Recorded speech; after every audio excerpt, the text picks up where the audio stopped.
This is nice. Nobody wants to sit back here. The captain guy said this is actually like his favorite spot back here because you're not craning your neck either way, and when she reads the tour, most of it's on the right hand side over there, and you don't get the smell of the boat. And just like when we left on the gym, remember I said that if you stand at the back, you see everything as you go by it. It's beautiful. Whereas you're on one side, you just see it right there when it's there, and then it's gone. So right here, look at this. You'll see everything. I was leaning on this door like this. This is so fun. Is this fun? I know. It was almost $100 for both altogether, but that's for the 2 boats and the 2 trolleys, or for 2 people. Ooh, this is nice. See, look at the view. And we have it all to ourselves back here. Yeah. And that's a restaurant. That's the Millow's Floating Restaurant here to our left. It's a big and boat. Their story is one of revitalization down here on the Portland waterfront. I'm going to leave you guessing just for a little bit as to what exactly that means, but I will tell you their full story as we come back into the slip at the end of the tour. Look at this. You cannot beat these views. If you're upstairs, you would just be looking at one side. It's called the Fore River, F-O-R-E, and it separates Portland, where we just came from. Look how beautiful. Our ship.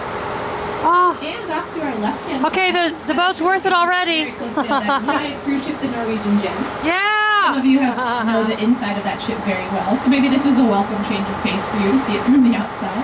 How gorgeous. And the Lighthouse look at the ship. refined products like home heating oil and kerosene gas fluid.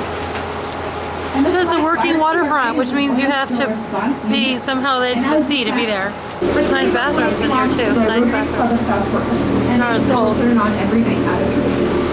There's the little first lighthouse, you guys. The row of front cars off to your right hand side, structure in the trees over there. That is a scale model replica of the fort out there with trees on it. Spring Point Ledge Light. That's cool.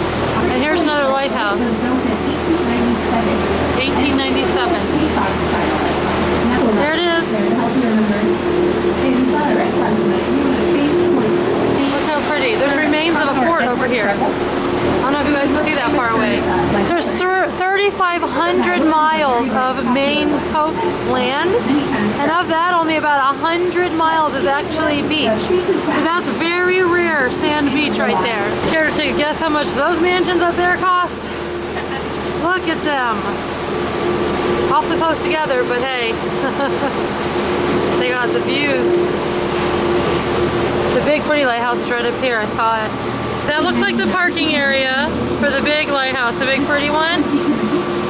And there's a lot of walking area up there, like park.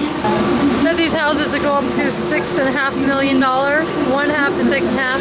There you go. There it is. It's called Portland Head Lighthouse. It's the most photographed one. Obviously because it's beautiful. Wow. We saw a lighthouse last night. Menara showed me out in the ocean. Lots of them actually. It's really awesome. It is the oldest lighthouse in the state of Maine. Oldest lighthouse in the state of Maine. 3rd oldest in the U.S. About it. Portland Head Light. The sailor's view, she said, from down here. Isn't it beautiful? That's a great question. How do the ships out at sea know which lighthouse they're looking at? Every lighthouse has a unique frequency of how many seconds it is between the lighthouse flashes. Oh wow, that was interesting. So this is built in 1905. It's the 3rd newest or something. It looks old. It's all made out of granite. They put it there because ships continuously were running aground on that ledge when they're trying to cut the corner to come in. That Portland Head Lighthouse is a dream job because they had a giant house to live in. This was the job from hell.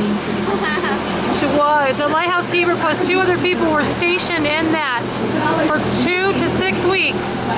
There's 2 windows in there, tiny windows, and when the waves hit, they could hit all the way up to the lantern.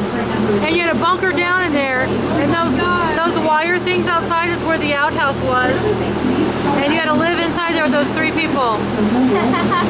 And it was very rough and not fun at all. And so it was the first one to be automated, of course. This island was made so they could build the fort. You can see a little piece of building peeking out from the trees so they could fire cannon or some kind of weapon, like things as heavy as a VW Beetle up to how many miles out to sea? 22? Far out to sea from up there. 2 miles maybe. You can see them sticking out cannonballs or something, I don't know. towers from World War II where they had anti-submarine mines. The bay also has some local folklore and legend attached to it. Peaks Island. To accommodate the demand. I believe she said that the houses here are like $7 million. Where you can get a ferry ticket for $7.70 on the Casco ferry line, which is the longest running ferry in the United States. More in the summer, closer to 6,000, we believe. Once the kids get to 6th grade, they have to take the ferry every morning to go to school. Large gray building to our right with the American and Irish flags. Oh, our ship over there. There's a ferry. That's called Hannigan's Island Market. And that's kind of like the Ellis Island where 1.2 million immigrants went through. The doctor and nurse were in the house there. That fort is a national park. You can go inside and explore it, but there's no ferry. You have to hire a water taxi or have your own boat. I want to go to that fort. You're allowed 800 traps in the water at a time. And each of your traps has those colorful buoys, and every lobsterman's color combination on their buoy is unique. So that's registered with the state. You know which ones are yours due to the color and the striping pattern. And fishermen have to put those buoys prominently on their boats so that passing ships know they're only pulling up their traps and not anybody else's. There's a pretty heavy fine if you were to pull up another person's traps. Not to mention you would not want to run into that other lobsterman. That would not end well for you. It can be a pretty cutthroat, kind of territorial profession out here.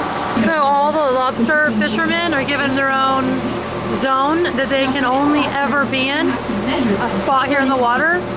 And then in that spot, all the people same zone, they might claim a little area, you know, that's unofficial, but they have to meet a certain size. They can't be too small or too large, and they're by law required to throw back all female lobsters so they can keep producing. We learned this yesterday, and she's talking about it again today. It's really cool. Dang, 30 years ago they were catching around 30 million, and now they're catching around 100 million pounds a year because they do all the things they do to keep the lobster population healthy. Like throwing back all the females and having the guidelines. And if you guys, you can't see them right now, but there's buoys floating and marks their trap underneath. And when you pull up the lobster trap, if you see eggs underneath, that means it's a female. And if she's not marked, they make like a V-shaped notch in her tail and they put her back. And so next time if you were to check your trap or anyone else and they don't see, they look for eggs, there's no eggs, if they see that little notch, they know it's a female anyway and they put it back.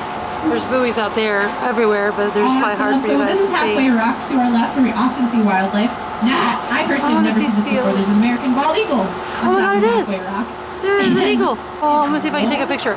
See it? It has the white hat on the middle of the rock. Very impressive. Nara. American bald eagle on the middle of the rock. You can see the brown and the white hat. You guys see it sitting on top of the rock right there? Nothing else on the rock, she said. Oh, just never seen one out here before. Beautiful. What a special day so far, huh? I know, right? This is so special. It really is. So it's called Wildlife Rock.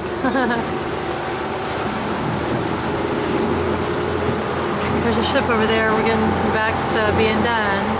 There's a buoy, see in the water? Right there. All their different fishermen have their own different markings and colors so they can identify it as their own. There's a ship. There's some beautiful houses up there and a beautiful green lawn. I can't wait to do the trolley tour now. I'm actually glad I did the boat first.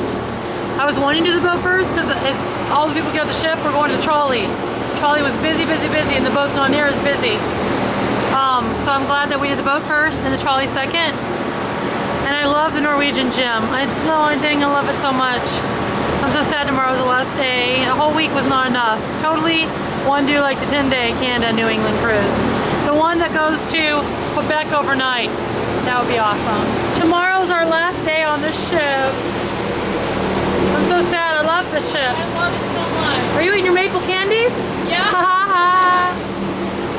Oh, we have plans today. Someone wrote said we need to go to this donut shop called Holy Donut. So we're gonna go there. I think it's either potato based. And then we want to try whoopie pie, Maine blueberry pie, and I want more clam chowder. That's our goals, our food goals. Look at those gorgeous mansions. Look at them. Oh, pretty. The Ocean Gateway Terminal can hold up to 3 cruise ships come in. This summer they're projecting we'll get about 100 between May and October. Wow. And in total that'll bring over 120,000 people to the Portland waterfront. So as you can imagine, a very lucrative industry. And Look at the ferry behind us. Actually on its way from Cape Cod to a small island just next to Cape Elizabeth. So kind of a local pirate story that's made its way to Two Portland. ferries. If you want to check that out, we do have some coupons at the bar for $2 off your trip to Portland. Look, there's two ferries behind us. And last but not least, I promised you the story of DeMillo's Floating Restaurant. So it's back on our cool. race to that white ship with the powder blue stripes. And that ship was the brainchild of Tony DeMillo, who was a local restaurateur here in Portland. And in the late 1970s, he had an idea for a restaurant that would rise and fall with the tides of Catskill Bay. So he found this old car ferry in Newport, Rhode Island, and he wanted to buy it and bring it up to Maine for his floating restaurant, but all told, he would need $250,000 to start that up. Now, you know, Tony had different restaurants in Portland at that time. He was pretty successful, and so he didn't really think getting loans would be a problem, but every bank he went to turned him down. It's because in the 70s and 80s, the waterfront here was at a very seedy place to be. There was boarded up warehouses and falling down buildings, and the bank officials pretty much thought eating lobster on the waterfront sounded like a good way to get mugged going back to your car and not much else. So they didn't want to give Tony the money.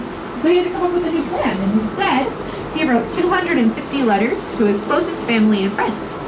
He asked them each to invest $1,000 in his business, and in return, he promised them $1,200 of restaurant credit, priority seating anytime, and their names on a plaque inside DeMillo's. Sure enough, in just a couple months, he had his $250,000, and the rest is history. Today, DeMillo's is the most successful restaurant in the state, grossing close to $7 million every year.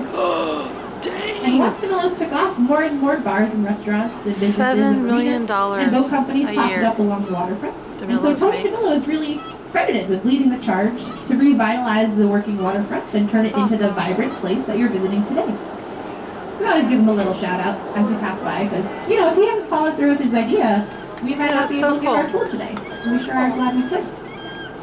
Man, I love this tour so much. You know, I wasn't really sure. Neither. I'll let you go with some words from Tony. $1,000,000% recommend it. What about you? Absolutely, really. It's last night. so nice. Wow, like nonstop. Just great. On that note, Just amazing. It was so awesome. Thanks so much for joining us on this this morning. It's fun. For even